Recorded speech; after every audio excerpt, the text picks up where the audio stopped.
ইরানকে নিয়ে মার্কিন যুক্তরাষ্ট্রের করা মিথ্যাচার যেন আর গোপন রইল না। তবে কি ইরানের সামরিক সক্ষমতা নিয়ে মার্কিন যুক্তরাষ্ট্র যা দাবি করেছিল তার সবই মিথ্যা?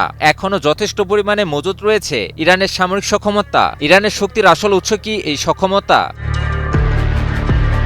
ইরানের বিরুদ্ধে যুদ্ধে যুক্তরাষ্ট্র ও ইসরায়েল সর্বাধুনিক সমরাস্ত্র ব্যবহার করেও তাদের লক্ষ্যের বিন্দুমাত্র অর্জন করতে পারেনি। উল্টো মধ্যপ্রাচ্যের সাম্প্রতিক যুদ্ধ ইরানকে নানাভাবে শক্তিশালী করে তুলেছে। এবার ইরানের সামরিক সক্ষমতা নিয়ে চাঞ্চল্যকর তথ্য জানালো মার্কিন কর্মকর্তারা। মার্কিন ইসরায়েলি বর্বরোচিত হামলা সত্ত্বেও এখন পর্যন্ত যথেষ্ট সামরিক সক্ষমতা বজায় রেখেছে ইরান। তবে কি ইরানের সামরিক সক্ষমতার ভয়েই যুদ্ধ থেকে পালাতে চাইছে যুক্তরাষ্ট্র?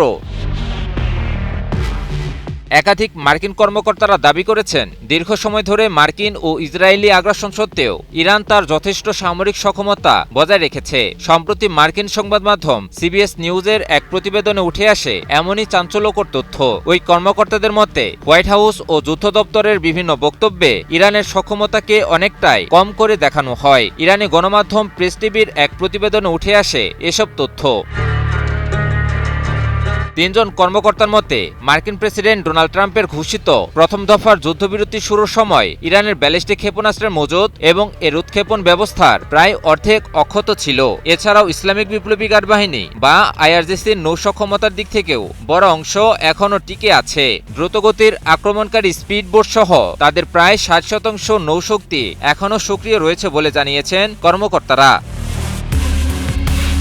সিবিএস নিউজের প্রতিবেদনে আরও বলা হয়, ইরানের বিমান বাহিনীর সক্ষমতাও এখনও যথেষ্ট পরিমাণে রয়েছে। হাজার হাজার লক্ষ্যবস্তুতে হামলার দাবি করা হলেও ইরানের বিমান শক্তির প্রায় ২/৩ এখনও কার্যকর রয়েছে বলে ধারণা করা হচ্ছে।